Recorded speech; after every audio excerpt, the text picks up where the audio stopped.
Ala alihi wa sahbihi wa man tabi'ahum bi ihsan ila yaumil qiyamah. Ibu-ibu yang semoga Allah rahmati dan Allah berkahi, alhamdulillah senantiasa kita bersyukur kepada Allah atas segala kenikmatan yang Allah telah berikan kepada kita selaku hambanya. Karena sesungguhnya manusia itu pada hakikatnya senantiasa melupakan kenikmatan besar yang Allah telah berikan kepada kehidupan mereka. Perhatikanlah apa yang dikatakan oleh Hasan Al-Basri ketika Hasan Al-Basri menyebutkan tentang sifat dan karakteristik manusia. Maka Hasan Al-Basri berkata, alladzi ya'uddul masaib wa yansa ni'ma rabbih. Sesungguhnya manusia itu adalah mereka yang senantiasa suka menghitung-hitung ujian dan musibah yang Allah berikan kepada mereka, tetapi mereka senantiasa melupakan setiap kenikmatan-kenikmatan yang Allah telah berikan kepada mereka. Inilah yang menjadikan kita senantiasa memperhatikan bagaimana kenikmatan yang Allah telah berikan kepada kita. Sebesar apapun ujian yang menerpa kepada kehidupan antum dan menerpa kepada kehidupan kita, sesungguhnya ujian dan musibah dibandingkan dengan kenikmatan yang Allah telah berikan kepada kita, maka sesungguhnya ujian itu hanyalah seujung kuku di antara kenikmatan besar yang Allah telah berikan kepada kita selaku hambanya. Semoga kita senantiasa menjadi manusia-manusia yang yaquddu ni'ma rabbihi wa yansa al-masaib. Semoga kita menjadi manusia yang bertakwa. Di antara sifat orang yang bertakwa adalah senantiasa menghitung setiap kenikmatan dan melupakan setiap ujian dan musibah yang Allah berikan karena besarnya kenikmatan yang Allah telah berikan kepada kita selaku hambanya. Ibu-ibu yang semoga Allah rahmati dan Allah berkahi, kita dalam kesempatan hari ini akan melanjutkan pembahasan dan tema yang telah kita sampaikan dan kita uraikan pada pertemuan dan kajian kita yang terakhir. Pada pertemuan dan kajian kita yang terakhir, kita membahas bagaimana terapi untuk mengobati penyakit hati. Karena kita mengerti bahwasanya di antara perkara yang sangat berbahaya, di mana dampak keburukan yang begitu besar menimpa kepada kehidupan manusia, yaitu adalah ketika seseorang memiliki hati yang sakit, karena sesungguhnya dampak keburukan hati yang sakit lebih besar daripada dampak yang terjadi di antara segala musibah yang ada dalam kehidupan manusia. Kalau kita pernah melihat satu rumah pernah terbakar, lalu kita melihat bahwasanya sifat api merusak setiap benda yang dilahap olehnya, maka Masya Allah, hati yang sakit lebih parah dan lebih besar bagaimana keburukan yang ditimbulkan daripada api yang membakar setiap rumah dan setiap benda yang dilahap olehnya. Inilah yang menjadikan kita harus memperhatikan salah satu di antara perkara yang bisa menjadikan kehidupan kita tidak beruntung di dunia dan di akhirat, yaitu adalah ketika kita memiliki hati yang sakit, hati yang dimiliki oleh orang munafik, hati yang dimiliki oleh orang yang fajir, dan hati yang dimiliki oleh orang-orang musyrikun dan kafirun. Dengan hati itulah mereka menjadi orang yang disiksa oleh Allah dalam kehidupan di kampung akhirat mereka. Maka kita kemarin sudah membahas apa perbedaan antara penyakit hati lalu kemudian dengan badan yang sakit. Karena ternyata terkadang kita tidak mengetahui apa perbedaan antara hati yang sakit dan badan yang sakit. Karena ternyata ada perbedaan antara badan yang sakit dan ada perbedaan antara hati yang sakit. Dan ini juga telah kita jelaskan dalam pertemuan kita sebelumnya. Hati yang sakit adalah hati yang senantiasa akan ditambahkan terus penyakitnya oleh Allah. Siapapun manusia yang memiliki hati yang sakit, siapapun orang apabila dia memiliki hati yang sakit itu akan ditambahkan sakitnya oleh Allah dan ditambahkan sakitnya oleh Allah, kecuali adalah orang-orang yang bertaubat dan berusaha mengobati hatinya yang sakit. Allah mengatakan fi qulubihim marad fazadahumullahu marada. Sesungguhnya di dalam hati mereka terdapat penyakit dan Allah pun menambah penyakit itu di dalam hati mereka. Disinilah kita paham apabila ada orang yang dia memiliki hati yang sakit, kemudian dia tidak mencoba untuk menyembuhkan hatinya yang sakit dengan berbagai macam ikhtiar, maka sesungguhnya hati yang sakit akan ditambahkan sakitnya oleh Allah sampai betul-betul hati itu menjadi hati yang mati, yang menyeret pelakunya kepada neraka dan siksa yang pedih ketika dia membawa hati yang sakit dan hati yang mati. Berbeda dengan badan yang sakit. Badan yang sakit itu ada yang disembuhkan oleh Allah, sebagian di antara penyakit yang Allah berikan kepada kita, tetapi sebagian ada yang diwafatkan oleh Allah dengan membawa penyakit itu. Tetapi sebagian ada orang yang disembuhkan oleh Allah ketika kita memiliki penyakit. Bukankah ada orang yang sembuh dari liver? Bukankah ada orang yang sembuh dari tipes? Bukankah ada orang yang sembuh dari diabetes?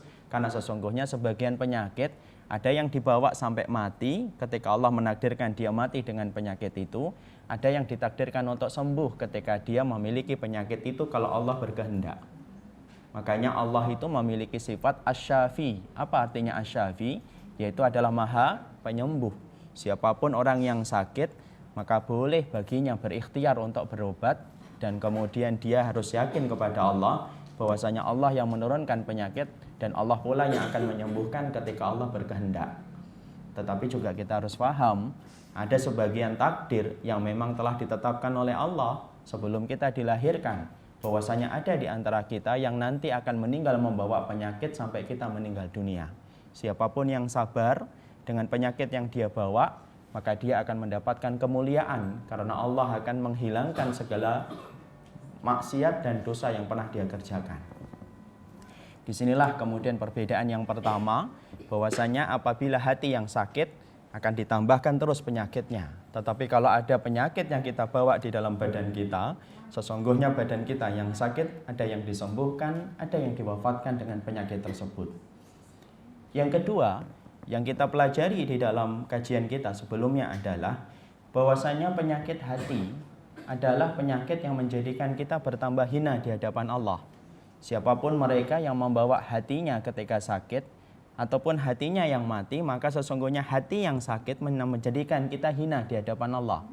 Karena sesungguhnya siapapun mereka, walaupun mereka beribadah tetapi hatinya sakit, tidak ridha terhadap takdir Allah, kemudian dia tidak ikhlas di dalam amal perbuatannya, dia membenci kepada sesama mukmin. Ketika hatinya sakit, maka sesungguhnya sakitnya hati menjadikan hinanya kita di hadapan Allah. Karena sesungguhnya hati yang sakit tidak menumbuhkan kecuali kehinaan kita seorang hamba di hadapan Allah. Beda dengan penyakit di dalam tubuh kita. Sesungguhnya orang-orang yang mereka diberikan penyakit oleh Allah, jangan menganggap bahwasanya orang yang mereka diberikan penyakit oleh Allah itu dibenci oleh Allah.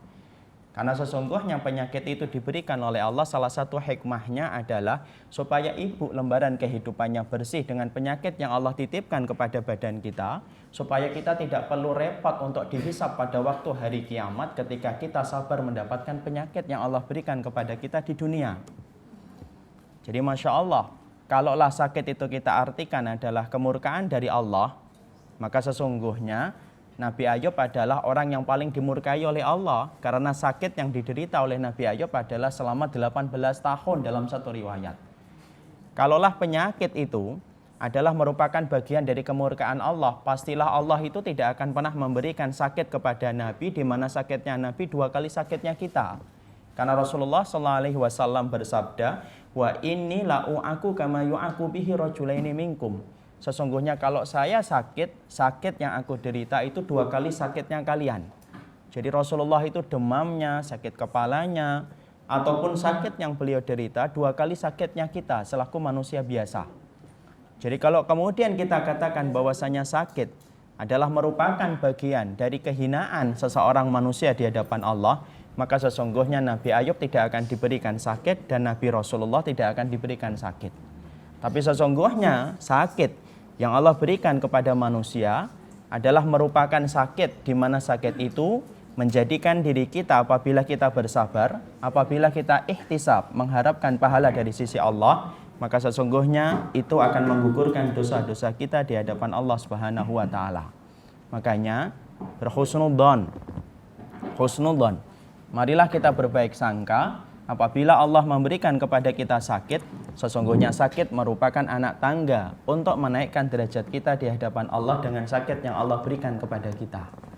Makanya Masya Allah, orang-orang yang mereka ditimpa dengan berbagai macam penyakit ketika di dunia, kalau mereka bersabar, kelak ketika mereka pada waktu di hari akhirat, mereka akan diberikan oleh Allah dengan 3 perkara. 1, Allah berikan khairan, yaitu adalah kebaikan surga. 2, afiyah, Allah akan memberikan kekuatan untuk menggantikan kelemahan dan rasa sakit yang pernah dia derita ketika di dunia. Dan yang ketiga, Allah akan memberikan kepadanya mangzilah. Mangzilah itu kedudukan yang tinggi di surga, di mana kedudukan itu tidak akan diperoleh dengan pahala sholat, tidak akan dicapai dengan pahala puasa, tidak akan dicapai dengan pahala haji dan umrah. Tetapi kedudukan yang tinggi itu dicapai bagi orang yang mereka diuji oleh Allah dengan berbagai macam ujian, salah satunya dengan penyakit, lalu dia bersabar. Makanya sampai-sampai orang yang jarang diuji, kelak pada waktu di hari kiamat, mereka berandai-andai, cobalah kalau diri kami dulu di dunia itu diuji oleh Allah, pastilah kami akan mendapatkan kedudukan yang mulia di sisi Allah dengan ujian yang disikapi dengan sikap yang sabar. Makanya kemarin saya sampaikan, kalau semuanya digampangkan untuk ibu, semuanya digampangkan untuk saya, terus sehat, maka kita justru khawatir dari mana kita akan mendapatkan pahala kesabaran kalau kemudian semua kehidupan kita menjadi gampang, semua badan kita terus senantiasa sehat, semua keluarga kita gampang diatur, maka Masya Allah justru kita khawatir, kita justru tidak mendapatkan pahala kesabaran. Terkadang Allah sakitkan diri antum, sakitkan diri anak, karena Allah ngerti kita mungkin ada dosa yang harus dihapuskan. Allah sayang kepada kita karena Allah tidak ingin kita dihisab pada waktu hari kiamat. Allah hisab diri kita di dunia dengan penyakit sebentar, tetapi kita akan mendapatkan kenikmatan tiada tara. Cuma satu, sabar dan ihtisab ketika mendapatkan ujian dan musibah yang Allah berikan kepada kita dalam sementara waktu yang kita lalui. Disitulah kita paham. Yang kedua, perbedaan antara penyakit hati dengan badan yang sakit. Penyakit hatimu menambah kehinaan kamu di hadapan Allah. Tetapi badan yang sakit justru bisa menjadikan diri kita mulia. Selama orang yang diberikan oleh Allah dengan ujian sakit, mereka sabar, mereka ihtisab. Ihtisab adalah mengharapkan pahala dari setiap perkara yang Allah berikan kepada kita. Yang ketiga, yang kita kemarin juga bahas, apa perbedaan antara hati yang sakit dengan badan yang sakit? Sesungguhnya hati yang sakit akan menjadikan kenikmatan, ketaatan, dan ibadah itu menjadi hilang. Siapapun mereka yang tidak mampu merasakan kenikmatan sholat, kenikmatan puasa, kenikmatan ketaatan di jalan Allah, tidaklah hilang kenikmatan itu kecuali satu, hati mereka menjadi hati yang sakit. Kalau hati yang sakit, maka sesungguhnya kenikmatan ibadah itu menjadi hilang. Berkumpul di taman ilmu menjadi berat untuknya, hilang kenikmatannya. Kenapa? Hatinya itu telah mati dan hatinya sakit. Sebagaimana tubuh yang sakit tidak mampu merasakan kenikmatan setiap makanan dan minuman yang dihidangkan kepada kita. Karena lidah kita menjadi pahit kalau ibu menjadi demam, lidah ibu menjadi pahit ketika ibu didiagnosa tipes, dan lidah ibu menjadi pahit ketika didiagnosa diabetes, maka sesungguhnya sama. Hati apabila sakit menjadikan tawar, ibadahnya menjadi hambar, ketaatannya menjadi tidak nikmat, disebabkan hati yang sakit, sebagaimana tubuh yang sakit tidak mampu menikmati setiap makanan dan minuman selezat apapun, karena hakikatnya lisan kita menjadi hambar ketika sakit. Inilah yang kita khawatirkan. Kalau orang tidak mampu untuk menikmati setiap ketaatan dia di dalam hidupnya, bagaimana membayangkan dirinya akan mendapatkan surga? Padahal surga dipenuhi dengan amalan-amalan ketaatan yang harusnya dia nikmati ketika di dunia.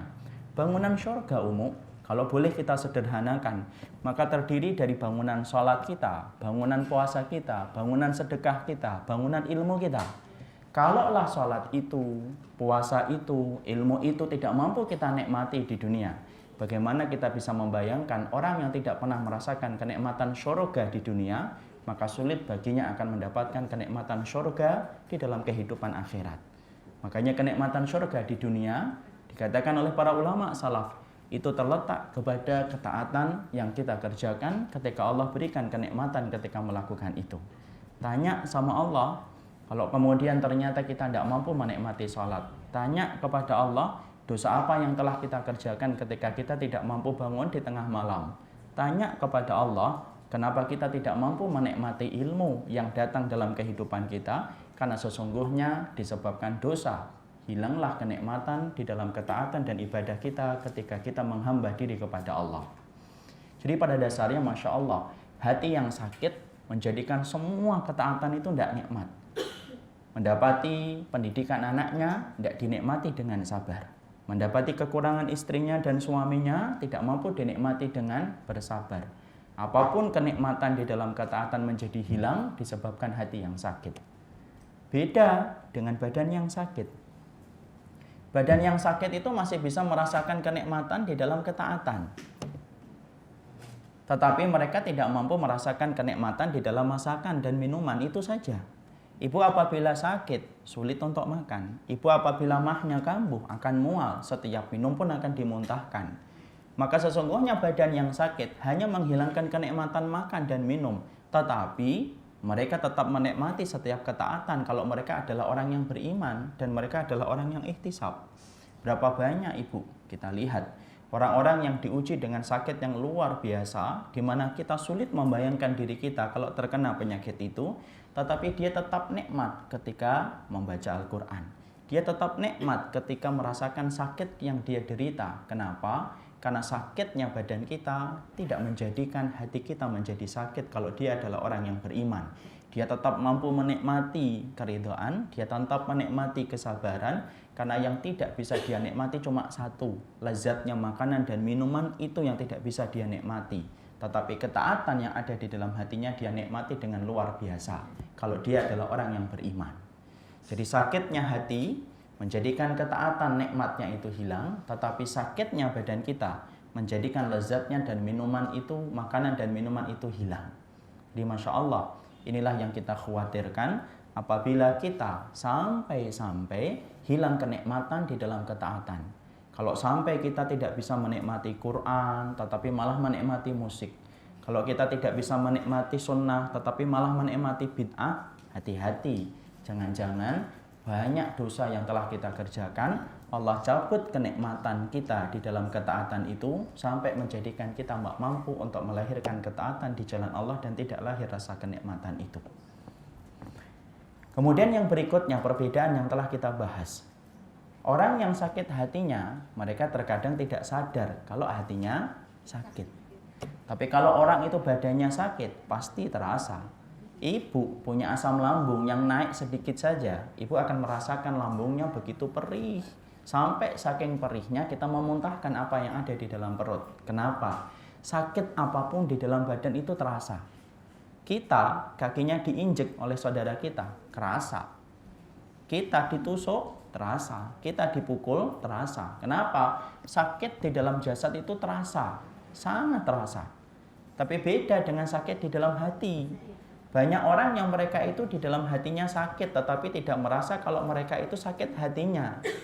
Mereka tidak merasa kalau di dalam jiwanya itu ada yang rusak. Mereka tidak tahu kalau di dalam hatinya ada yang sakit. Sehingga kemudian dikatakan para ulama, orang apabila dia sakit jasadnya itu pasti terasa. Pasti akan terasa. Sedikit apapun sakit itu pasti akan terasa. Tapi beda kalau sakitnya itu di balik dada. Kalau kemudian sakitmu di dalam hatimu, di balik dadamu, maka sesungguhnya sakit itu terkadang tidak terasa. Berapa banyak kita sering melihat orang-orang yang bergelimang dengan dosa, kita sampai ketakutan dengan banyaknya dosa yang dia kerjakan, tapi orang yang melakukan dosa itu tidak terasa kalau itu adalah perbuatan dosa. Berapa banyak orang yang berani menentang ayat-ayat Allah, menentang sunnah-sunnah Rasulullah dengan berani.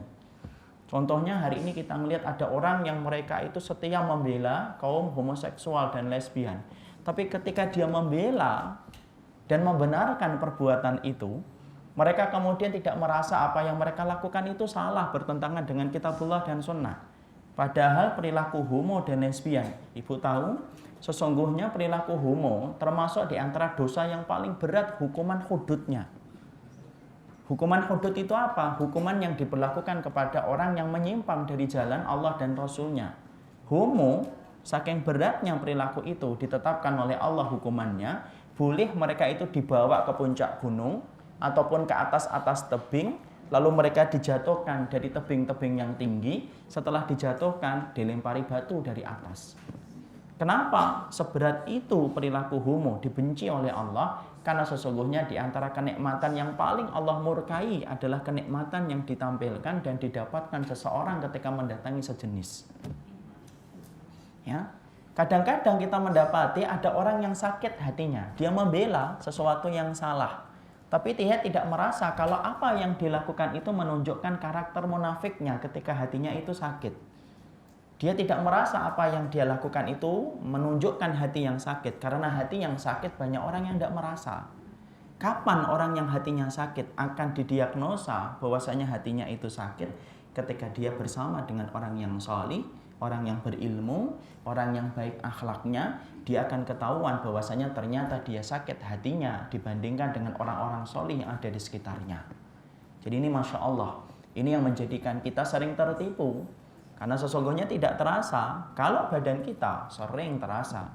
Ibu sakit apapun akan terasa, bukan hanya sakit. Bahkan ketika ibu digigit semut ataupun nyamuk pun itu akan terasa. Padahal itu hanyalah kecil betul. Karena apa? Fitrah yang Allah berikan kepada ibu, jasadnya ibu merasakan setiap sakit dan setiap perih. Tapi hati yang sakit adalah hati yang terkadang tidak disadari oleh pelakunya. Berapa banyak orang yang hatinya sakit, tetapi pelakunya tidak merasakan kalau hatinya itu sakit di hadapan Allah. Ini sudah kita pelajari pula. Yang kelima yang kita kemarin pelajari, perbedaan antara hati yang sakit dan badan yang sakit adalah sesungguhnya badan yang sakit, maka sesungguhnya tidak wajib untuk diobati. Karena kemarin kita telah mempelajari apakah berobat itu hukumnya wajib? Tidak. Apakah dia hukumnya sunnah? Tidak.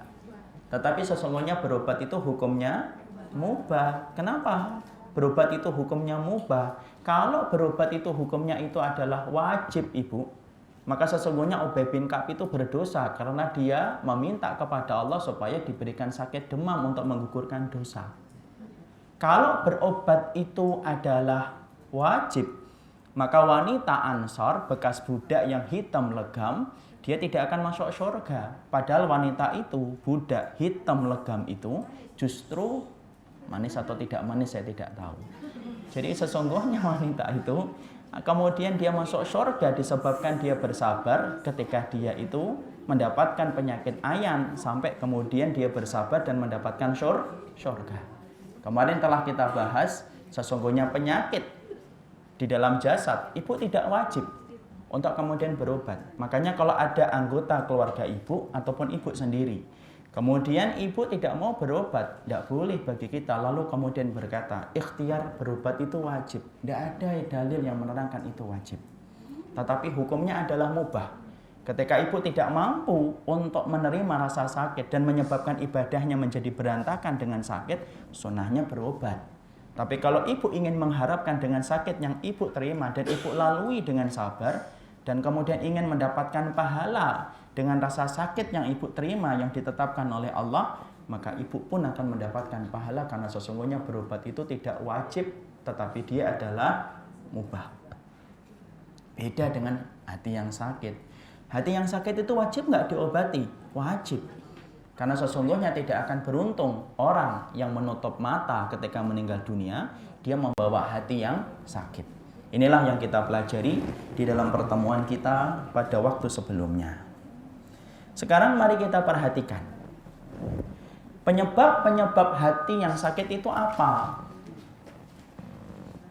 Ini yang harus kita kemudian pula cari penyebabnya. Karena segala sesuatu di atas muka bumi ini ada penyebabnya, ada pemicunya.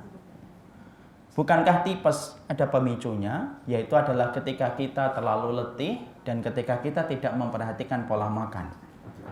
Bukankah diabetes ada pemicunya ketika pola hidup kita tidak teratur antara yang dimasukkan dengan yang dikeluarkan?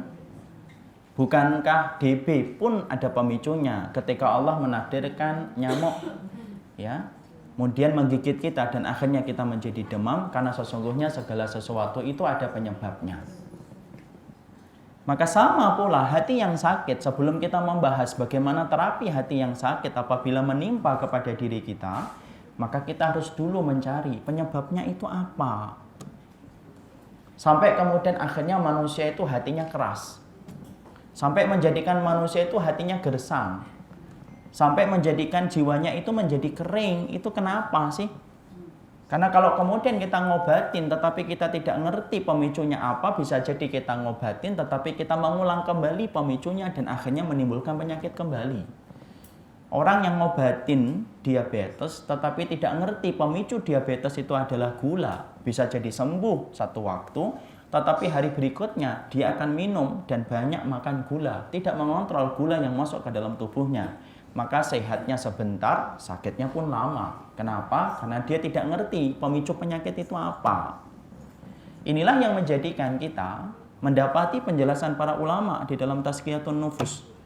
Mereka para ulama lalu menjelaskan kepada kita pemicu dan penyebab kenapa hati itu menjadi keras, lebih keras daripada batu. Kenapa jiwa itu menjadi kering, lebih kering daripada tanah yang tidak pernah ditetesi dengan air. Kenapa jiwa itu menjadi kering dan hati itu menjadi sakit? Maka setidaknya ada 6 perkara yang dijelaskan oleh para ulama. Jadi ada 6 perkara yang menjadikan seseorang ketika mereka tidak memperhatikan 6 unsur dalam perkara ini, maka ini yang akan menjadikan hati kita menjadi hati yang sakit dan menjadikan hati kita menjadi hati yang gersang, jiwa kita menjadi jiwa yang kering ketika kita melakukan 6 perkara dalam kehidupan ini.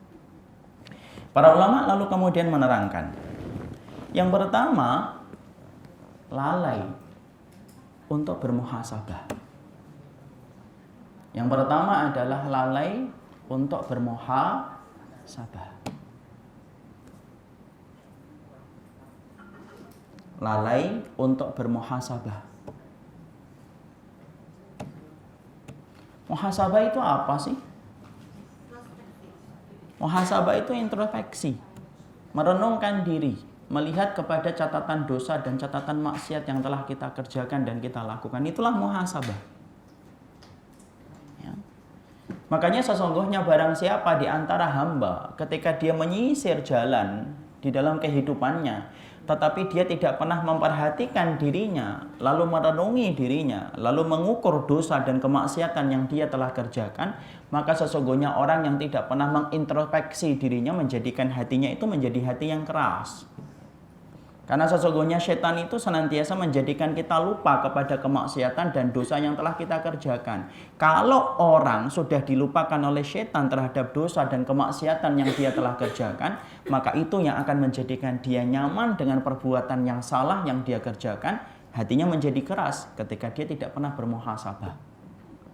Ibu, berapa banyak kepala rumah tangga yang tidak tahu rumahnya rusak disebabkan karena dia tidak pernah memperhatikan rumahnya ketika dia terlalu sibuk di luar rumah. Karena sesungguhnya dia tidak tahu kalau rumahnya itu banyak rayap, kalau rumahnya pada bocor, kalau rumahnya itu banyak rusak. Kenapa? Karena sesungguhnya dia tidak pernah memperhatikan rumahnya dengan baik-baik. Pagi dia sudah keluar dari rumah, malam baru pulang dari kantornya, tidur. Apa yang terjadi? Bisa jadi bangunan rumah yang dia miliki itu betul-betul akan bertambah rusak dan bertambah rusak disebabkan dia tidak pernah memperhatikan di dalam rumahnya ketika atapnya bocor dan ketika kayu-kayu rumahnya itu digerogoti oleh rayap.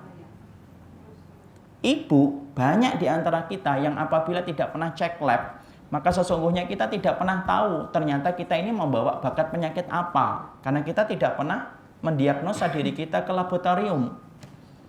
Itu contoh yang paling gampang untuk menggambarkan sesungguhnya orang yang lalai di dalam bermuhasabah, maka sesungguhnya sama dengan orang yang memiliki rumah, tetapi karena dia tidak pernah perhatikan rumahnya itu bocor dan rumahnya itu digerogoti dengan rayap, maka dia tidak paham disebabkan dia tidak pernah memperhatikan isi di dalam rumahnya.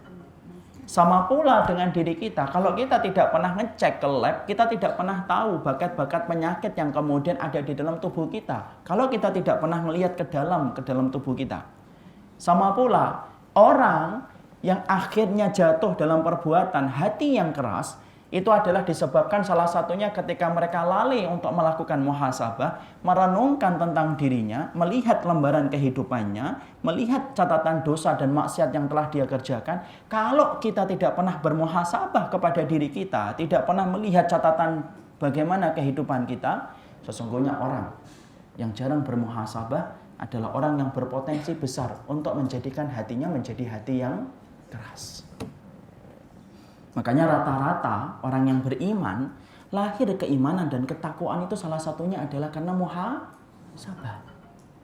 Mari kita lihat salah satu salafus salih. Ketika ada seseorang salafus salih yang menginjak umur 60 tahun.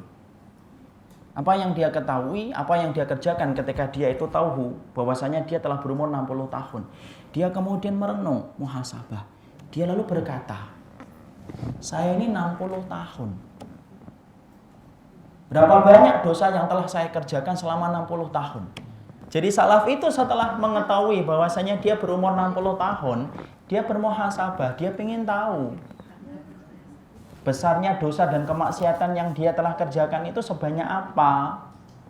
Maka dia kemudian membuat baju yang besar, lalu kemudian baju itu dibuatkan kantong sebelah kanan dan kantong sebelah kiri. Sebelum subuh dia kumpulkan kerikil yang banyak. Lalu kemudian dia berkata kepada jiwanya dan kepada hatinya, hari ini aku akan bermuhasabah untuk menimbang dan untuk mengukur dosa dan kebaikan yang aku kerjakan. Lalu kemudian dia berkata kembali, setiap aku melakukan kebaikan, aku masukkan kerikil ini ke kantong sebelah kanan. Tetapi apabila aku melakukan dosa dan kemaksiatan, maka aku akan masukkan kerikil ini ke sebelah kantong kirinya. Maka dia kumpulkan itu kerikil yang banyak di penghujung hari. Maka kemudian ketika fajar dia sholat, kemudian dia melakukan banyak aktivitas. Setiap dia melakukan kebaikan, dia masukkan kerikil ke kantong sebelah kanan. Dan ketika melakukan dosa dan kemaksiatan, dia melihat kepada kantong sebelah kiri. Dan dia jujur. Jujur dia. Kalau mungkin ibu-ibu mungkin sedikit-dikit, ini baik nih, masukkan kanan. Kalau beliau betul-betul jujur. Dan dia tidak perhatikan kantong itu. Dia betul-betul sibukkan dengan kegiatan yang biasa dia kerjakan setiap waktunya. Sampai kemudian akhirnya ketika malam sudah berganti, ketika hari sudah berganti malam, ketika dia akan istirahat. Maka dia berkata kepada jiwanya dan hatinya, saatnya untuk menimbang berapa banyak kerikil yang aku kumpulkan di dalam kantong sebelah kanan dan berapa banyak kerikil yang aku kumpulkan di kantong sebelah kiri. Ternyata Masya Allah dia kaget ketika dia mengeluarkan kerikilnya yang dari sebelah kanan hanyalah beberapa kerikil. Lalu kemudian ketika dia mengambil kerikil di sebelah kantong kirinya, dia mendapati kerikil yang begitu banyak dan itu mengagetkan. Karena kemudian dia berkata, kalaulah satu hari aku akan mempertanggungjawabkan kerikil dosaku sebanyak ini, bagaimana dengan kerikil dosa dan kemaksiatan yang aku lakukan selama 60 tahun. Apa yang terjadi kepada beliau? Sesak nafasnya, lalu kemudian akhirnya beliau pingsan. Diterangkan dalam satu riwayat pingsannya beliau hingga 3 hari. Sahabat-sahabatnya menjenguk dia untuk kemudian mencoba untuk menyadarkan beliau dari siumannya, tetapi tidak kunjung beliau siuman. Dan ketika datang sakaratul maut kepada beliau di dalam sakitnya itu, tiba-tiba Allah memperlihatkan karomah. Karomah yang Allah perlihatkan adalah ada satu suara yang tidak pernah diketahui siapa yang membacanya. Sebuah ayat yang didengarkan oleh semua orang yang hadir ketika menyaksikan tabi'in tersebut menghadapi kematiannya. Ayat itu berkata, ya ayyatuhan nafsul mutmainnah irji'i ila rabbiki radiyatan mardiyah. Wahai jiwa yang tenang, kembalilah kamu kepada Rabbmu dalam keadaan ridha dan kamu diridhai oleh Allah. Kemudian para sahabat itu mengetahui dia telah meninggal dunia setelah ayat itu dibacakan tanpa mereka tahu siapa yang membacakan ayat itu kepadanya. Masya Allah. Disinilah para ulama sampai kemudian menerangkan, Masya Allah, orang yang muhasabah itulah yang melembutkan hati. Karena apa? Sekering apapun tanah hati kita, segersang apapun tanah hati kita, tetapi apabila kita tertetes dengan air yang bernama muhasabah, maka sesungguhnya kerasnya hati kita akan menjadi lembut ketika kita banyak muhasabah di hadapan Allah. Inilah yang menjadikan kehidupan orang yang beriman diperintahkan oleh Allah untuk senantiasa bermuhasabah. Mari kita buka di dalam surat Al-Hasyr. Allah berfirman di dalam surat Al-Hasyr ayat yang ke-18. Perhatikan di dalam ayat ini, ayat yang ke-18 di dalam surat Al-Hasyr. Allah berfirman, Ya ayyuhalladzina amanu taqullaha wal tandur nafsum ma qaddamat lighad wattaqullaha innallaha khabirum bima ta'malun. Allah berfirman di dalam surat Al-Hasyr ayat yang ke-18, hai orang-orang yang beriman, bertakwalah kamu kepada Allah dan perhatikanlah apa yang telah kamu kerjakan untuk di masa mendatang.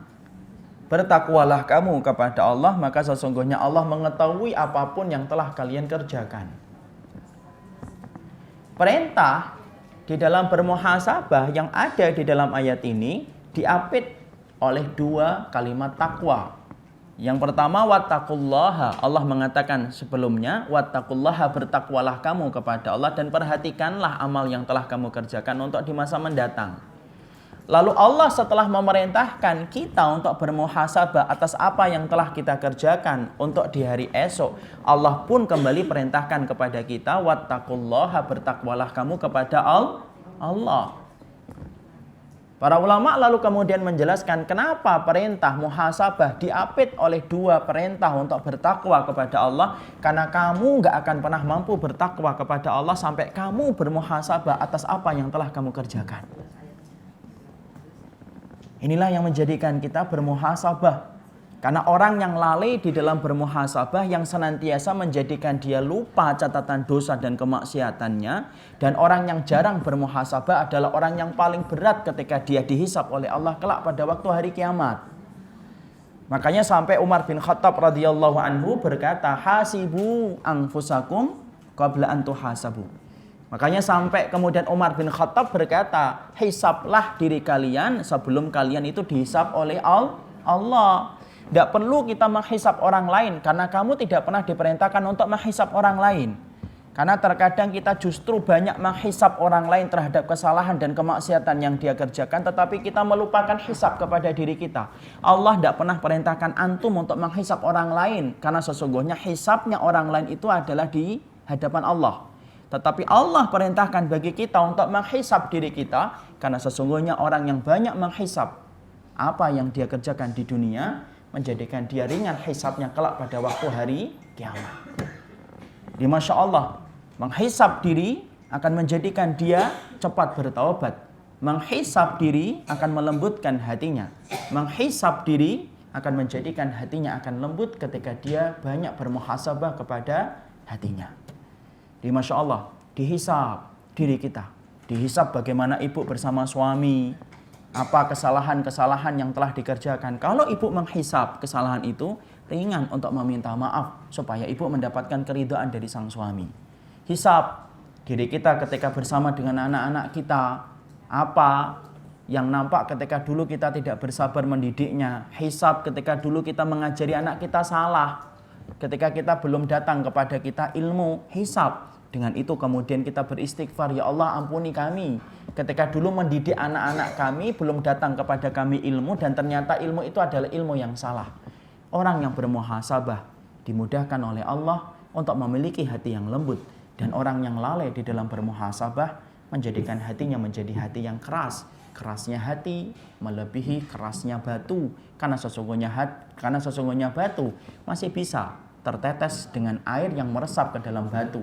Tetapi apabila hati yang keras, maka air apapun tidak akan pernah mampu menembus hati yang sudah tertutup dan hati yang sudah keras. Dan itulah yang kita berlindung darinya. Hati yang tidak mampu menerima cahaya kebenaran dari Allah dan Rasulnya. Jadi Masya Allah, bermuhasabahlah. Karena muhasabah itu sebab keberuntungan. Ada sebuah kisah nyata di daerah Syam, di daerah Suriah. Saya dapatkan dari ikhwan-ikhwan di Suriah secara langsung. Di antara mereka pernah cerita kepada kita ketika mereka ada di rumah sakit. Dia cerita tentang seorang pemuda yang belia, umurnya belum menginjak 25 tahun, tetapi meninggal dalam peperangan, dalam keadaan yang baik, dalam keadaan senyum wajahnya. Sampai membuat orang-orang yang ditinggalkan olehnya terkagum-kagum ketika melihat bagaimana kematian indah yang menimpa kepada pemuda itu. Ketika pemuda ini akan dikuburkan, maka setiap orang yang meninggal dalam peperangan, dia tidak boleh dilepaskan bajunya. Karena sesungguhnya orang yang meninggal di dalam peperangan, dia tidak dikafani, dia tidak pula dimandikan. tetapi dia akan membawa pakaian itu menjadi saksi di hadapan Allah ketika dia dibangkitkan oleh Allah. Makanya darahnya tidak boleh dibasuh dengan air. Biarkan apabila ada orang yang meninggal dunia di tempat-tempat peperangan yang syar'i fisabilillah, perhatikan orang yang mereka berdarah-darah ketika meninggal, darahnya tidak boleh dibersihkan, tidak boleh diganti dengan kain kafan, karena darah itu akan menjadi saksi di hadapan Allah bahwasanya darah itu menetes semata-mata kecintaan dia kepada Allah. Maka ketika pemuda ini akan dikuburkan, kata salah satu ikhwan, maka para ikhwan ketika akan menyelenggarakan jenazahnya, maka mereka mengambil barang-barang yang dimiliki oleh pemuda belia ini. Apa? Supaya bisa dikirimkan kepada anggota keluarganya yang masih hidup. Ini loh barang-barang yang dimiliki olehnya ketika meninggal dunia. Karena kita tidak boleh membawa barang apapun kalau meninggal dunia. Ibu kalau suka Hello Kitty, tidak boleh bawa Hello Kitty kalau meninggal dunia. Ya kalau masih ada yang suka dengan Hello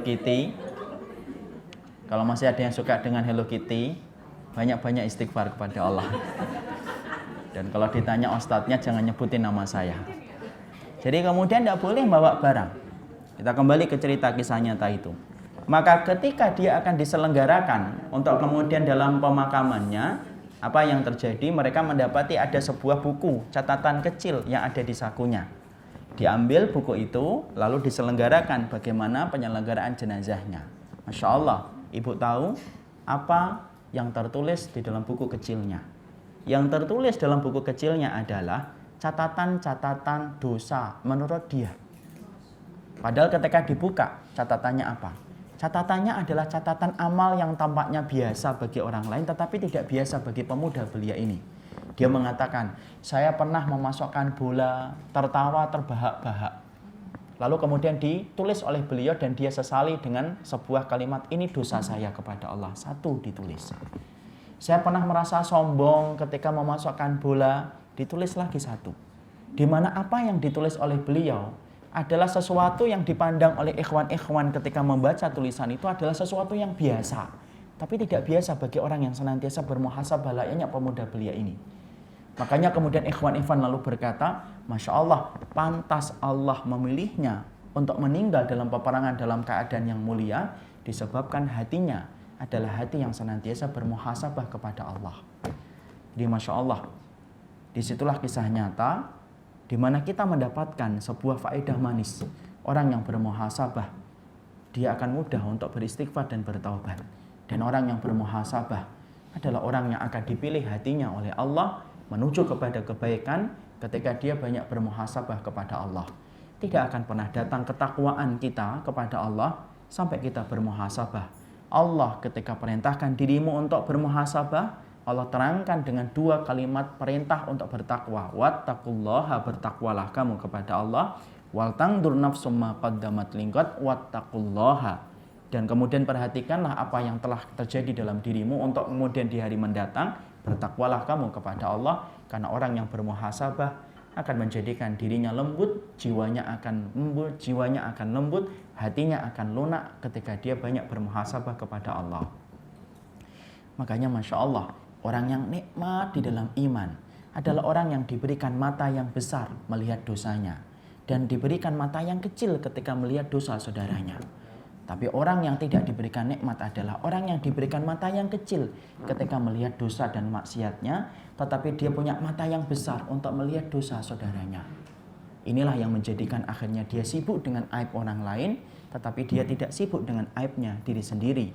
Karena sesungguhnya orang yang sibuk dengan aib diri sendiri, itulah orang yang mereka akan lembut hatinya.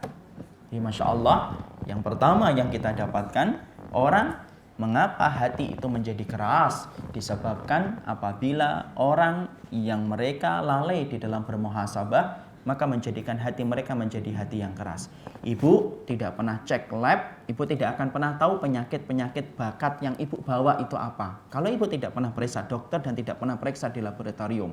Sama, kalau ibu tidak pernah bermuhasabah antara ibu dengan Allah, ibu tidak akan pernah tahu dosa apa, sebesar apa yang telah kita kerjakan, dan akhirnya ketika kita tidak menyadari catatan dosa kita yang menggunung, itu yang menjadikan kita keras hatinya ketika kita tidak bermuhasabah kepada Allah.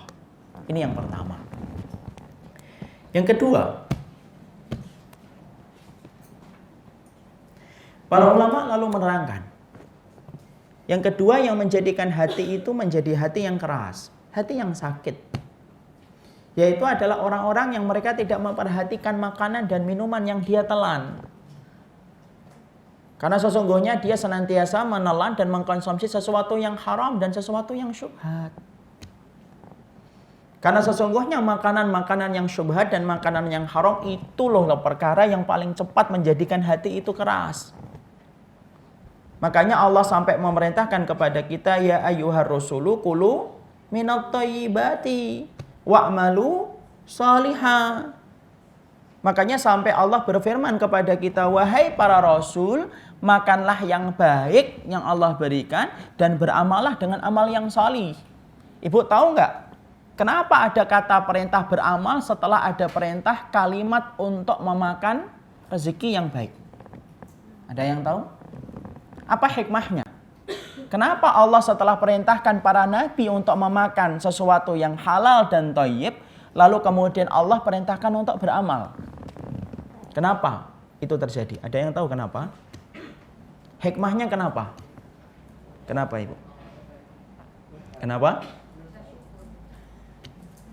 Kenapa? Mari kita buka dulu ayatnya, biar kemudian jelas.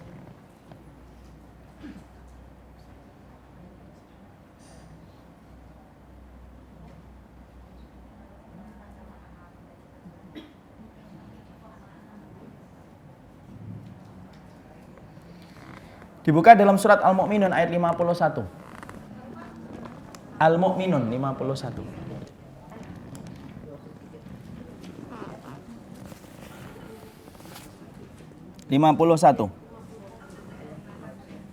Al-Mu'minun ayat 51.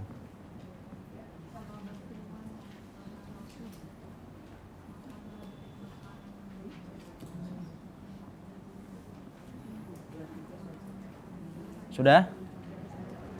Surat ke berapa? Ya, dibaca yang sudah ketemu. Yang belum ketemu, dilanjutkan perjuangannya. Sudah ketemu? Sudah ketemu. Baca yang keras, Om. Allah berfirman, Iya.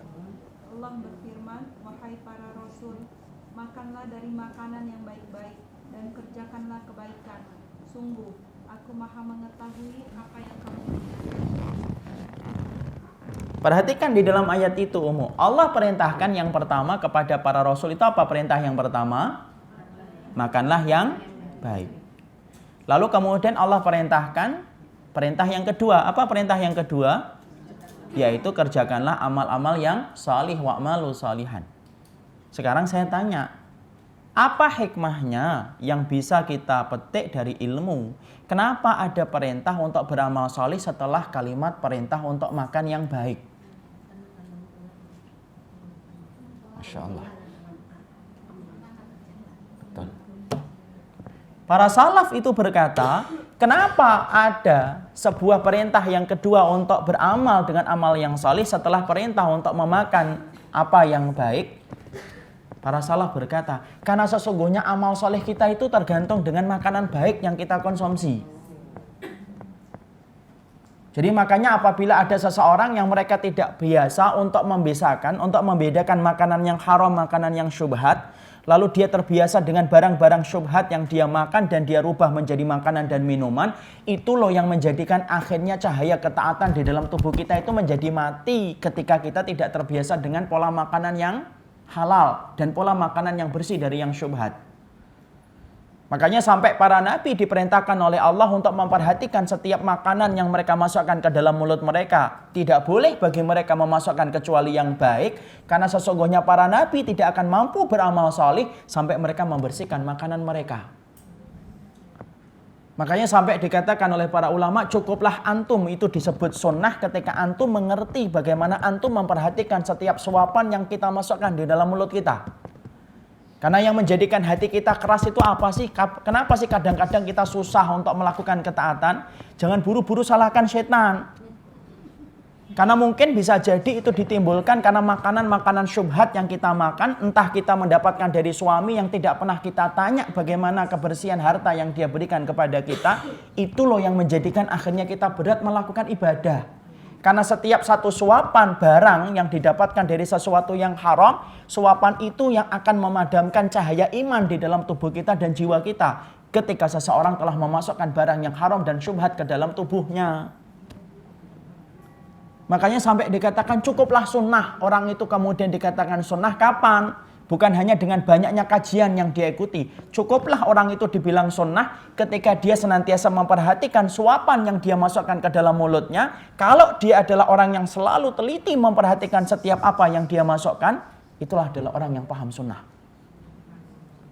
Jadi orang yang paham sunnah itu kata para ulama bukan hanya diperhatikan sifat sholat sunnahnya, puasa sunnahnya, enggak. Haji dan umrohnya yang sesuai dengan sunnah, bukan itu saja. Tapi cukuplah orang itu dibilang, orang itu paham sunnah ketika dia paham mana yang syubhat dan mana yang haram. Mana yang halal, mana yang haram. Mana yang syubhat, mana yang bersih. Disitulah kemudian akan tampak bagaimana dia adalah orang yang paham terhadap sunnah. Jadi Masya Allah, inilah yang menjadikan dulu ketika para ulama, ketika mereka memakan sesuatu, tidaklah mereka masukkan apapun ke dalam mulut mereka kecuali mereka paham harta, makanan dan minuman itu betul-betul bersih dari yang syubhat. Ketika mereka telah yakin itu telah bersih dari yang syubhat, baru mereka masukkan ke dalam perut mereka. Makanya wajar kalau ketaatan mereka melebihi ketaatan kita, karena kebersihan makanan mereka jauh lebih bersih daripada faktor makanan yang kita konsumsi hari ini. Ya, makanya kemudian Nabi itu tegas. Sampai ketika Hasan masuk ke dalam rumahnya Rasulullah, saat itu Hasan mengambil kurma. Kurma itu adalah kurma apa? Zakat. Kurma zakat. Padahal keluarganya Nabi dan keturunannya tidak diperkenankan untuk makan dari sesuatu yang datang dari zakat ataupun infak. Tetapi keluarganya Nabi dan keturunan Nabi boleh menerima hadiah, tapi tidak boleh makan dari barang zakat. Hasan masuk ketika dia belum balik, dia nggak ngerti tentang larangan yang berlaku untuk dirinya sebagai keturunan Nabi. Dia ngambil kurma itu, dia masukkan ke dalam mulutnya. Ketika Nabi sadar bahwasanya cucunya mengambil kurma yang syubhat karena kurma itu adalah kurma zakat yang ada di dalam rumahnya Nabi, maka Nabi menepuk-nepuk punggungnya Hasan, dicoba untuk dikorek-korek supaya keluar kembali kurma yang dimakan oleh Hasan. Padahal saat itu Hasan dalam keadaan masih kecil. Kenapa Nabi memperhatikan masalah itu? Karena Rasulullah tahu kalau kurma itu masuk ke dalam tubuhnya Hasan, maka ini yang akan menjadikan Hasan susah untuk lahir ketaatan kepada Rabbnya ketika telah tumbuh sesuatu yang haram menghiasi tubuh kita. Makanya kemudian sampai ulama mengatakan hati yang keras itu biasanya kenapa? Yaitu adalah faktor makanan yang haram. Jadi makanya kalau kita kemudian memperhatikan bagaimana pendidikan anak kita, pendidikan anak kita itu salah satunya Umuk perhatikan. Bukan hanya nasihat yang Umuk sampaikan kepada mereka. Tapi di antara pendidikan yang paling berharga untuk kita berikan kepada anak kita, tolong Umuk perhatikan. Setiap kita memberikan makanan kepada anak kita, perhatikan. Pastikan bahwasanya makanan itu adalah makanan yang bukan datang dari yang syubhat. Baru kita suapkan ke mulut anak kita. Itu yang akan menjadikan anak kita menjadi lebih taat kepada Allah ketika semua makanan yang masuk ke dalam tubuhnya datang dari sesuatu yang betul-betul bersih dari yang syubhat. Ibu tahu nggak yang namanya Abdullah bin Mubarak? Seorang ulama besar di antara kalangan tabi'in. Bahkan dikatakan bahwasanya Abdullah bin Mubarak adalah salah satu ulama yang paling mirip dengan para sahabat. Ayahnya adalah mantan seorang budak yang kerja kepada seorang qadhi.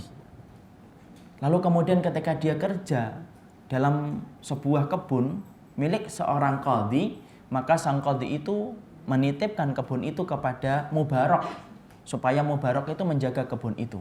Kebun itu adalah kebun delima dalam satu riwayat. Lama dijaga oleh Mubarak, lalu kemudian satu waktu sang qadhi hakim tersebut meminta kepada Mubarak, Mubarak ambilkan buah yang manis di kebun delima yang kamu jaga. Lalu kemudian Mubarak mengambil delima tersebut. Kemudian dia berikan kepada sang qadhi yang meminta delima yang manis. Apa yang terjadi ketika sang qadhi mencicipi delima yang dititip atau yang diberikan kepadanya? Satu delima yang dia cicipi, masam. Delima yang kedua, masam. Delima yang ketiga, masam. Sampai semuanya masam. Sang qadhi marah. Lalu kemudian berkata, wahai Mubarak, aku ini kan perintahkan kepada dirimu untuk mengambil delima yang manis. Apakah kamu tidak pernah mampu membedakan mana delima yang manis dan mana delima yang masam? Harusnya kamu ngerti, wahai Mubarak, untuk membedakan mana delima yang manis dan mana yang delima yang masam. Perhatikan jawaban Mubarak. Mubarak berkata kepada majikannya, wahai majikanku, sesungguhnya aku tidak pernah tahu mana delima yang manis dan mana delima yang masam. Karena aku tidak pernah mencicipi sama sekali delima yang aku jaga dari amanah yang kamu berikan. Sang qadhi itu tidak percaya, ibu. Dia lalu kemudian berkata, bertahun-tahun kamu jaga kebunku, apakah kamu tidak pernah mencicipi satu pun buah delima yang ada di dalam kebun itu? Tidak pernah. Memetik satu? Tidak. Memungut satu? Tidak. Kenapa? Karena perintah yang engkau berikan kepada diriku hanya menjaga, tidak untuk mencicipi. Dan aku jaga lambungku dari sesuatu yang syubhat. Masya Allah. Sang qadhi tertegun mendapatkan jawaban ini. Mubarak mantan budak menjaga lambungnya dari sesuatu yang syubhat. Padahal itu cuma buah delima. Buah delima. Apa yang terjadi? Sang qadhi memiliki anak yang cantik, di mana anak ini sering dilamar oleh para pangeran-pangeran khalifah tetapi tidak pernah diberikan.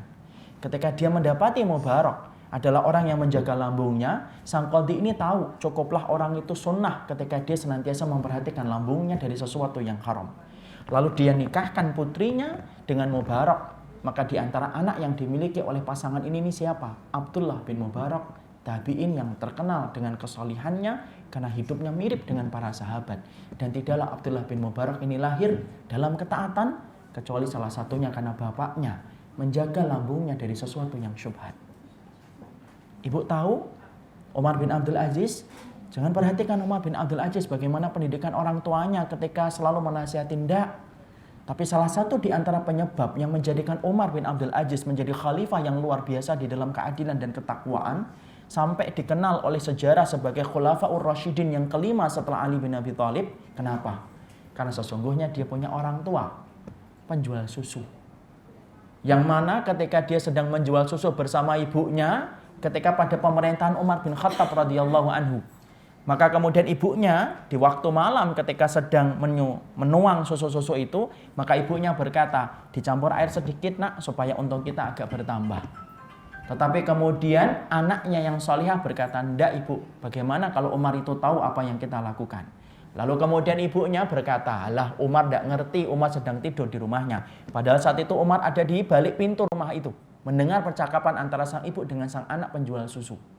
Lalu kemudian ibu itu mendapati jawaban dari sang anak dalam tutur kata yang tetap lembut. Dia mengatakan kepada ibunya, ibu, kalau Umar tidak tahu apa yang kita lakukan ketika mencampurkan susu dengan air, bagaimana dengan robnya Umar radhiyallahu anhu? Maka kemudian akhirnya ibunya diam. Umar bin Khattab gemeter di luar rumah itu. Pulang dia ke rumahnya, dia bangunkan anaknya yang bernama Asim. Dia berkata, tolong besok pagi kamu datangi pintu rumah itu, kamu ketok pintu rumah itu, lamar perempuan penjual susu. Saya atas nama bapakmu Umar bin Khattab perintahkan kamu untuk menjadikan dia menjadi istrimu. Masya Allah. Hari berikutnya Asim taat kepada ayahnya, didatangi itu kemudian rumahnya wanita penjual susu, dilamar, dinikahi. Dan di antara anak itu adalah Umar bin Abdul Aziz. Perhatikan makanan umum. Jadi kalau hari ini kita mendapati anak-anak kita kok bantah kita, durhaka sama kita, yang membuat air mata ini menetes dan mengalir tanpa henti, jangan buru-buru salahkan anak kita. Tapi kadang-kadang kita perlu untuk melihat makanan apa yang telah kita berikan sampai menjadikan anak kita menjadi anak yang keras hatinya. Karena sesungguhnya, Masya Allah, hati kita akan berada di dalam kelembutan, akan senantiasa sehat ketika memperhatikan setiap apapun yang kita makan. Ingat ibu, makanan haram itu bisa menjadi haram karena dua perkara. Satu, cara mendapatkan rezekinya itu adalah haram. Maka ibu ketika mendapatkan rezeki yang haram dan syubhat, ibu belikan makanan, walaupun makanannya halal, berubah menjadi makanan yang haram. Karena rezeki ketika membelikan makanan itu adalah rezeki yang syubhat dan rezeki yang haram. Atau yang kedua, pada hakikatnya, zatnya, makanan itu adalah makanan yang syubhat dan haram. Makanya tolong ibu, kalau hari ini ibu telah mendapatkan kenikmatan suaminya tidak bersentuhan dengan yang haram dan syubhat, maka perhatikanlah, ibu harusnya menjadi selektif ketika memilih makanan. Karena banyak makanan yang beredar di sekitar kita, di mana makanan itu tercampur dengan sesuatu yang haram. Biasakanlah untuk melihat label halal ketika kita akan makan. Karena itulah yang akan menentukan makanan itu ketika masuk ke dalam lambung kita. Karena sesungguhnya kebaikan diri kita, kebaikan keturunan kita, terletak kepada kebersihan makanan yang kita suapkan ke dalam tubuh kita. Ada kisah nyata yang terakhir, yaitu adalah Sabit rahimahullahu ta'ala. Sabit rahimahullahu ta'ala adalah seorang pencari ilmu. Seorang pencari ilmu, ibu. Dimana ketika dalam perjalanan dia ketika mencari ilmu, maka kemudian Sabit mendapati apel tergeletak di satu perjalanan. Maka Sabit mengambil apel itu, dimakan apel itu sampai habis. Tanpa dia bertanya siapa pemilik apel itu. Padahal apel itu ada di jalan. Ketika dia sudah makan, kenyang dengan apel yang dia dapatkan, baru dia sadar, ini apel ini dari mana? Akhirnya apa? Karena dia ngerti itu adalah syubhat, karena dia tidak meminta izin kepada pemilik apel, dia mencari kebun-kebun apel yang ada di sekitar jalan ketika dia menemukan apel. Masya Allah, dia datangi kebun apel itu, dia berkata, Pak, tadi saya makan apelnya Pak, 1. Tolong ya Pak, ikhlaskan untuk saya apel itu saya makan. Tapi apalah daya, ternyata orang tua yang dia temui di kebun apel itu berkata, ini bukan apel saya, karena ini bukan kebun saya. Ini adalah kebun seseorang majikan yang saya miliki. Kalau kamu meminta izin, jangan kepada saya, tapi kepada pemilik kebun ini. Masya Allah. Lalu kemudian Sabit bertanya, mana pemilik kebun apel ini? Ditunjukkan arahnya, di mana arahnya itu berlawanan dengan arah ketika dia harusnya mendatangi tempat ilmu yang dia niatkan ketika keluar rumah. Dia urungkan untuk mencari ilmu karena dia khawatir kalau apel tadi menjadi apel yang haram untuk dirinya. Dia telusuri jalan, dia cari rumah orang yang memiliki kebun apel untuk meminta izin atas 1 apel yang dia makan. 1 apel loh. Mungkin kalau kita akan membuat ringan, lah ganti aja 2 kilo, taruh di jalan itu lagi. Mungkin kita, enggak bagi Sabit. Sabit kemudian dia datangi, dia telusuri jalan, dia urungkan untuk mencari ilmu, karena dia minta keridhaan atas apel yang dia makan. Dia telusuri jalan itu. Lalu kemudian dia bertemu dengan pemilik kebun apel itu, majikan itu. Lalu kemudian dia menyampaikan bahwasanya saya tadi makan apel Pak, di kebun yang dekat dengan kebunnya Bapak. Tolong ikhlaskan saya untuk makan 1 apel itu supaya apel itu tidak menjadi syubhat bagi saya. Pemilik apel itu atau kebun apel itu berkata, dia langsung tahu ini, Sabit ini orang yang solih dan orang yang ngerti sunnah. Kenapa? Memperhatikan makanan yang dia telan dan dia konsumsi. Apa yang terjadi?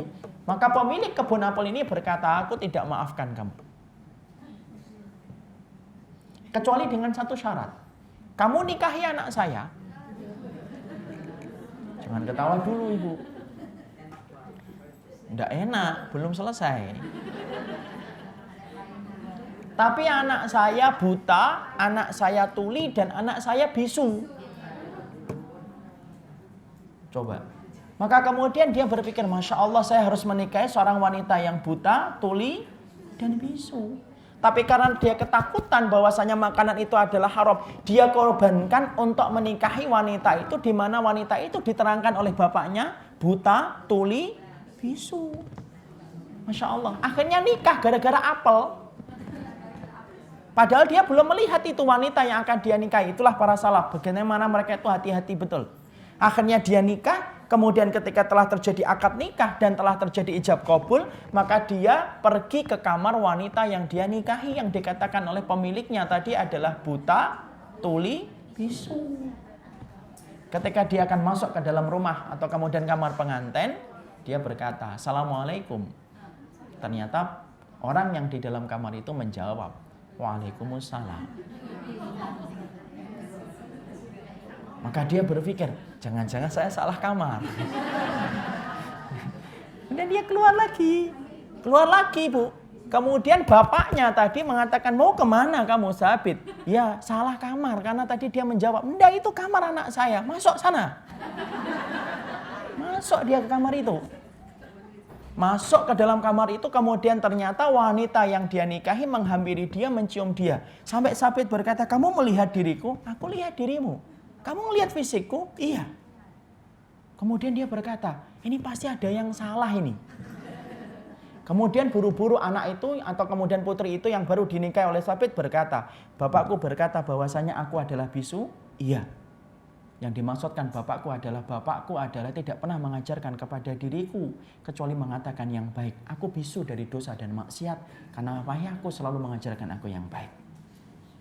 Bapakku mengatakan bahwasanya aku buta. Iya. Artinya adalah bapakku tidak pernah mengawasi mataku kecuali adalah mataku dipakai untuk satu ketaatan dan ibadah. Mataku buta dari kemaksiatan dan dosa, tapi mataku tidak buta terhadap perkara ibadah dan ketaatan. Bapakku mengatakan aku tuli, iya. Artinya adalah bapakku tidak pernah mengizinkan telingaku untuk mendengar dosa. Tapi kemudian bapakku selalu memperdengarkan ke telingaku adalah satu ketaatan dan ibadah. Masya Allah, akhirnya beliau bertemu dengan seorang perempuan yang buta dari dosa, tuli dari maksiat, bisu dari perbuatan yang dibenci oleh Allah. Nikah umum. Dari orang yang kemudian membersihkan lambungnya dari apel yang dia ambil dengan cara yang tidak minta izin kepada pemiliknya. Nikah, bercampur malam itu, terjadilah kemudian percampuran, lalu kemudian terjadilah kehamilan. Lahir seorang anak yang bernama atau yang dinamakan Nu'man. Lalu kemudian bernasab kepada ayahnya Nu'man bin Sabit. Siapa itu? Imam Abu Hanifah rahimahullahu ta'ala. Jadi kalau ingin dapat anak kayak Imam Abu Hanifah, cari apel loh, Mu. Dan kemudian disitulah kita memahami, Masya Allah, betapa dahsyatnya kehidupan makanan itu. Makanya kenapa hari ini kita senantiasa harus memperhatikan makanan kita, bagaimana memperhatikan rezeki kita, karena sesungguhnya kebaikan kita itu terletak kepada apa yang kita makan. Tolong, jadilah madrasah yang baik untuk suaminya. Ingatkan suaminya, Mas, jangan pernah mencari sesuatu yang haram dan syubhat. Karena sesungguhnya konsekuensi yang ditimbulkan kalau sampai kamu ngambil sesuatu yang syubhat, sesuatu yang haram, maka yang akan menjadi korbannya diriku, dirimu, anak-anak kita. Tidak akan pernah hatinya lembut beribadah kepada Allah, karena setiap satu suapan yang telah dimasukkan ke dalam tubuh, ketika suapan itu adalah suapan yang haram, itulah yang menjadikan cahaya ketaatan di dalam urat syaraf kita menjadi padam ketika kamu memberanikan diri makan dari sesuatu yang haram, makan dari sesuatu yang syubhat. Makanya ibu, kadang-kadang saya itu ingin sekali bertemu dengan para suami, menjelaskan kepada mereka sesungguhnya harta yang haram tidak akan pernah sepadan ketika diambil dengan kerusakan yang ditimbulkan. Makanya hari ini kalau kita mendapati anak-anak kita, mereka terlalu keras ketika diingatkan, susah untuk diarahkan, jangan buru-buru salahkan mereka. Mari kita muhasabah. Jangan-jangan harta yang kita berikan kepada anak kita, harta yang tercampur dengan syubhat, harta yang tercampur dengan yang haram, itulah yang menjadikan anak kita susah untuk melahirkan ketaatan, sebagaimana kita sulit untuk lahir ketaatan di jalan Allah. Itu yang kedua. Jadi kemudian yang menjadikan kita yaitu merasakan beratnya di dalam masalah hati yang keras, yang kedua adalah disebabkan karena kita memakan sesuatu yang haram atau sesuatu yang syubhat. Yang ketiga, yang menjadikan seseorang akhirnya hatinya menjadi keras, yaitu adalah ketika mereka senantiasa berkumpul kepada orang-orang yang hatinya pula sakit. Berkumpul kepada pemuja nafsu, berkumpul kepada teman yang buruk.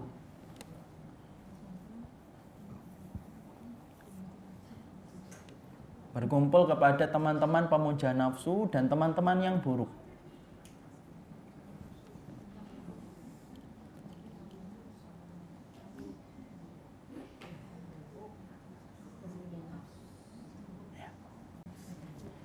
Inilah alasan yang ketiga, kenapa hati itu menjadi keras ketika seseorang itu salah mengambil pergaulan.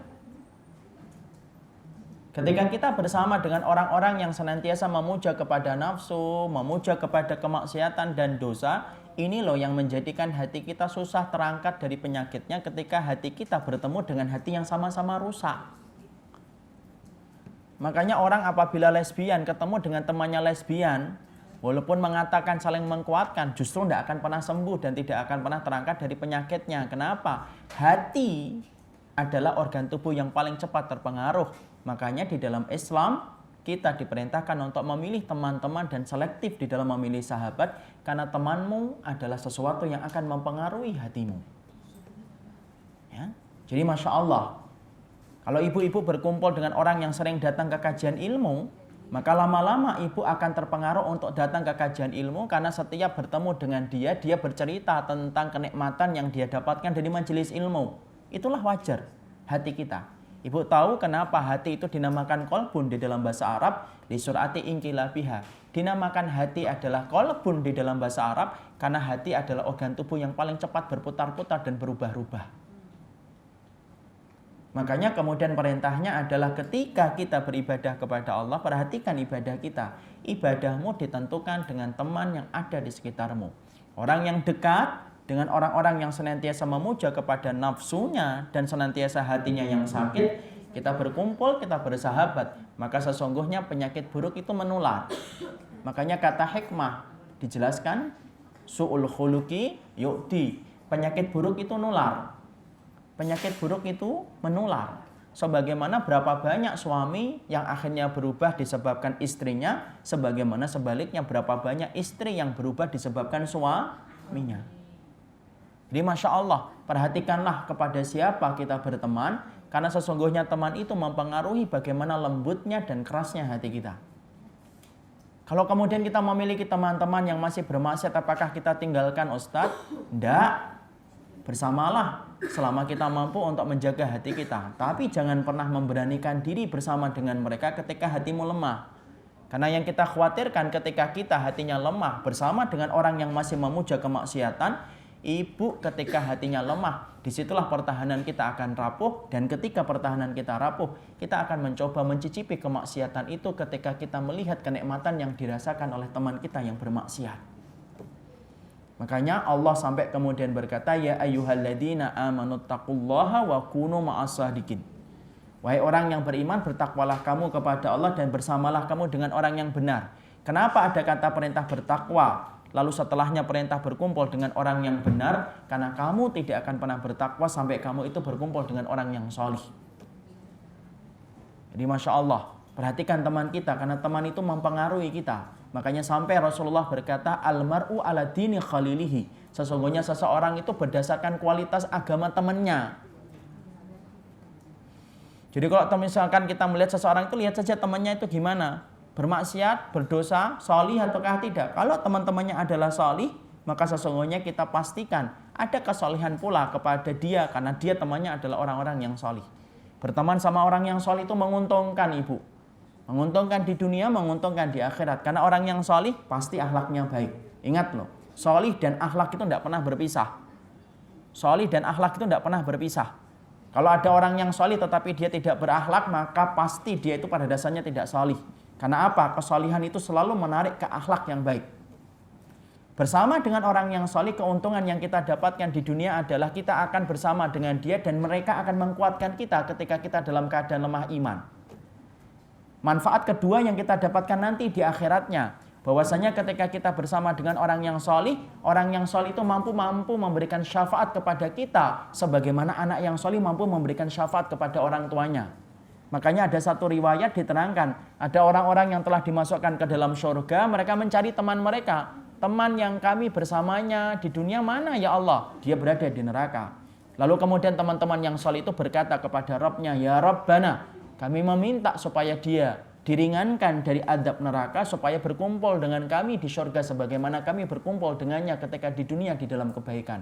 Allah berikan syafaat kepada temannya yang di dalam neraka karena permintaan teman-teman mereka yang salih yang meminta kepada Allah supaya teman itu yang di dalam neraka diringankan hisabnya oleh Allah dan dimasukkan ke dalam surga. Insya Allah indahnya ketika kita bertemu dengan orang yang salih. Makanya sampai Nabi berkata, jangan biarkan makananmu kecuali dimakan sama orang yang salih. Jangan biarkan kamu duduk kecuali bersama dengan orang yang salih. Makanya Nabi sampai bersabda, la ya'kul ta'amaka illa taqiyun wa la tusahib illa mu'minan. Janganlah kamu biarkan makananmu kecuali dimakan sama orang yang salih, dan janganlah kamu duduk kecuali dengan orang yang beriman. Karena duduk dengan orang yang beriman itu membawa ketenangan hati beribadah kepada Allah. Kenapa makanan kita diperintahkan untuk dimakan sama orang yang solih? Karena orang yang solih itu orang yang paling ngerti bagaimana cara membalas kebaikan yang Allah berikan, yang ibu berikan kepada mereka. Makanya ibu kalau memberikan bantuan, perhatikan kalau mampu, dahulukan orang yang solih. Kenapa kita harus memberikan kepada yang solih, Ustadz? Karena orang yang solih, mereka ketika menghormati Allah, maka hormatilah mereka ketika mereka hormat kepada Allah. Dan mereka kalau sudah menghormati Allah, mereka tidak akan pernah melupakan kebaikan yang ibu titipkan kepada mereka. Karena orang yang solih ngerti bagaimana bersyukur kepada orang yang beriman yang telah menitipkan kebaikan kepada mereka. Jadi Masya Allah, contohnya kayak orang-orang Suriah itu ibu. Orang Suriah itu Masya Allah, kalau sudah mengucapkan jazakumullah khairan itu tidak pernah henti. Padahal yang kita kasih itu cuma apa? Gandum. Yang cuma kita kasih itu cuma minyak.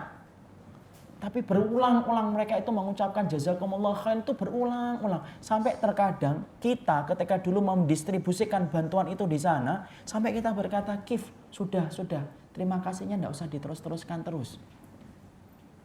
Lalu kemudian mereka berkata, antum ru'usina wa antum a'yunina. Antum adalah mata kami, antum adalah mahkota bagi kami.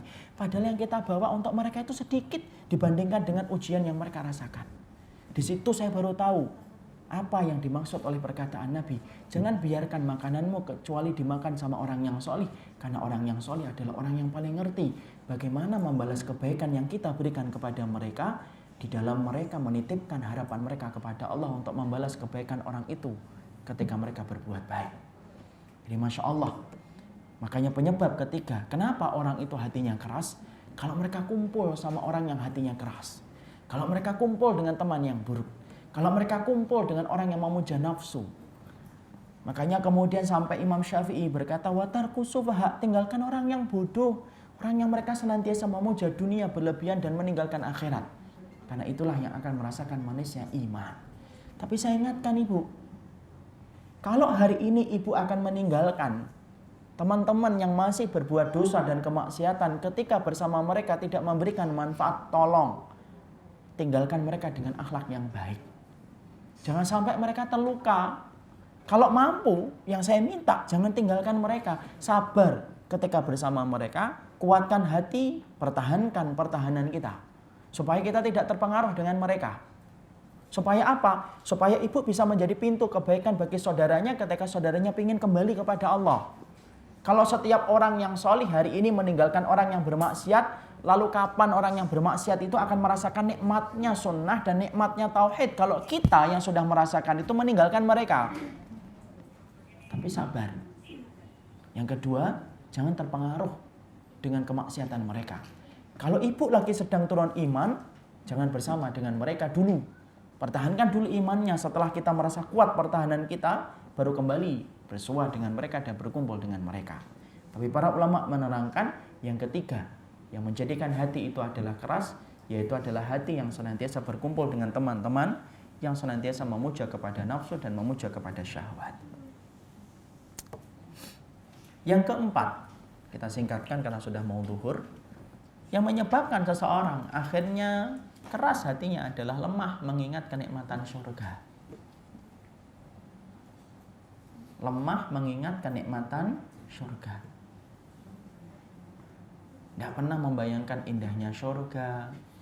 Tidak pernah termotivasi dengan ayat-ayat yang menceritakan surga. Akhirnya menjadikan hatinya menjadi keras karena sudah mencintai dunia berlebihan daripada surga yang dijanjikan oleh Allah dan Rasulnya. Wal akhiratu khairu wa abqa. Padahal akhirat itu yang lebih baik dan itulah yang lebih kekal daripada kehidupan dunia. Dunia itu tempat kita meninggal, bukan tempat untuk tinggal. Tetapi akhirat bukan tempat untuk meninggal, tetapi tempat untuk kita tinggal.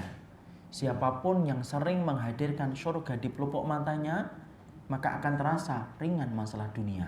Tapi siapapun yang menghadirkan dunia di pelupuk matanya, maka akan terasa remeh arti surga. Inilah yang menjadikan kita mengetahui siapapun yang lemah mengingat surga, maka hatinya akan menjadi keras. Ini panjang tapi kita singkatkan. Yang kelima, yang menjadikan hati itu keras adalah merasa aman dari makarnya Allah. Yaitu adalah merasa aman dari makarnya Allah. Kita merasa bahwasannya kalau kita melakukan dosa tidak akan pernah diberikan hukuman oleh Allah. Itu merasa aman dari makarnya Allah. Padahal setiap hukuman, setiap dosa itu selalu mengundang konsekuensi. Apapun dalam kehidupan dunia selalu ada konsekuensinya. Dosa pun ada konsekuensinya. Makanya orang yang merasa aman ketika dia melakukan dosa, dia merasa aman bahwasanya dia tidak mendapatkan hukuman dari Allah. Itulah orang yang keras hatinya karena dia akan berbuat dosa dan berbuat dosa. Tidak ada orang yang merasa aman dari makarnya Allah kecuali satu, orang yang merugi. Karena apapun yang kita lakukan ketika menyimpang dari kitabullah dan sunnah, maka pasti kita akan dihujani oleh Allah dengan hukuman. Kalau tidak hukuman di dunia, pasti Allah akan berikan kepada kita hukuman di akhirat. Ini panjang masalahnya, tapi qadarullah, waktu jualah yang kemudian membatasi. Yang keenam, yang terakhir, penyebab hati yang keras. Yang keenam atau yang kelima? Yang keenam. Iya. Para ummahat berbeda pendapat di sini. Yang lima berarti qanaah saja, berarti yang kelima. Yang keenam, yang menjadikan hati kita menjadi hati yang keras, yaitu adalah ketika kita berlebih-lebihan dalam perkara mubah. Bicara mubah, berlebih-lebihan, maka itu akan mengkeraskan hati. Makan mubah, tapi ketika kita berlebih-lebihan, itu mengkeraskan hati. Maka sesungguhnya perkara mubah itu tidak boleh berlebih-lebihan. Karena apapun yang berlebih-lebihan di dalam perkara-perkara yang mubah, itu yang akan menjadikan hati kita menjadi hati yang keras. Wallahu a'lam bishawab. Ini yang dapat saya sampaikan di dalam pertemuan kali ini. Ternyata kita belum selesai pembahasannya, terapinya hati yang sakit belum selesai. Karena kita masih membahas tentang penyebab-penyebab yang menjadikan hati kita menjadi hati yang sakit. Satu, yang menjadikan hati kita adalah hati yang sakit, yaitu ketika kita lalai di dalam muhasabah. Dua, yang menjadikan hati kita adalah hati yang sakit, yaitu adalah ketika kita memakan sesuatu makanan yang syubhat dan makanan yang haram.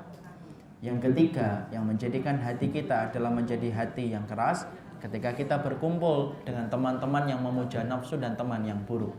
Yang keempat, yang menjadikan hati kita menjadi hati yang keras, yaitu adalah lemah untuk mengingat surga. Jarang-jarang kita mengingat surga.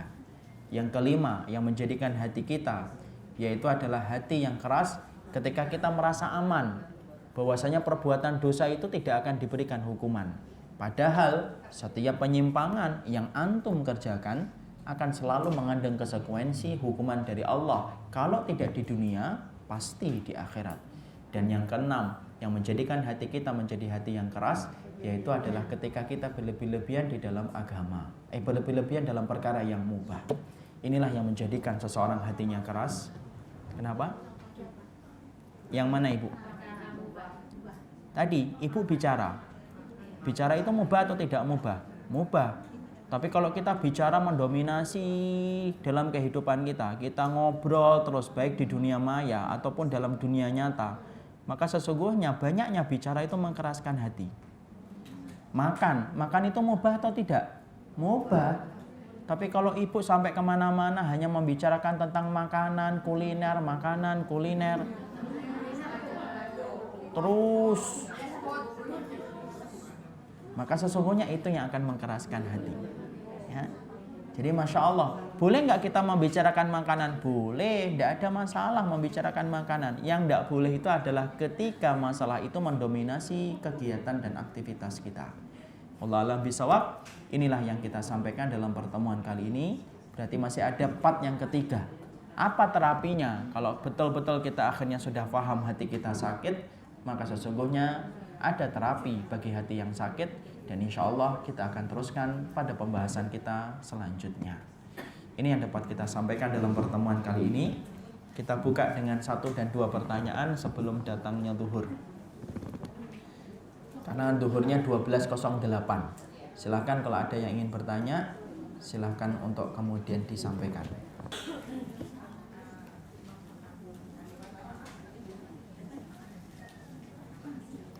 Imam Abu Hanifah rahimahullahu ta'ala, nama asli yang dimiliki oleh beliau adalah Nu'man bin Thabit.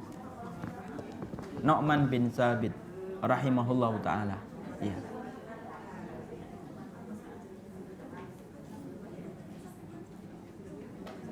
Jadi Nu'man bin Thabit adalah kemudian nama yang dimiliki oleh Imam Abu Hanifah. Yang lain, kalau tidak ada, mungkin kita cukupkan kajian kita dalam kesempatan hari ini. Kita persiapkan diri kita untuk melaksanakan sholat zuhur. Semoga Allah memberikan keberkahan atas apa yang kita pelajari. Semoga Allah memberikan kemuliaan atas ilmu yang kita dapatkan. Dan semoga kita senantiasa berakhlak dengan akhlak yang mulia. Subhanakallahumma wa bihamdika asyhadu an la ilaha illa anta astaghfiruka wa atubu ilaik. Assalamualaikum warahmatullahi wabarakatuh.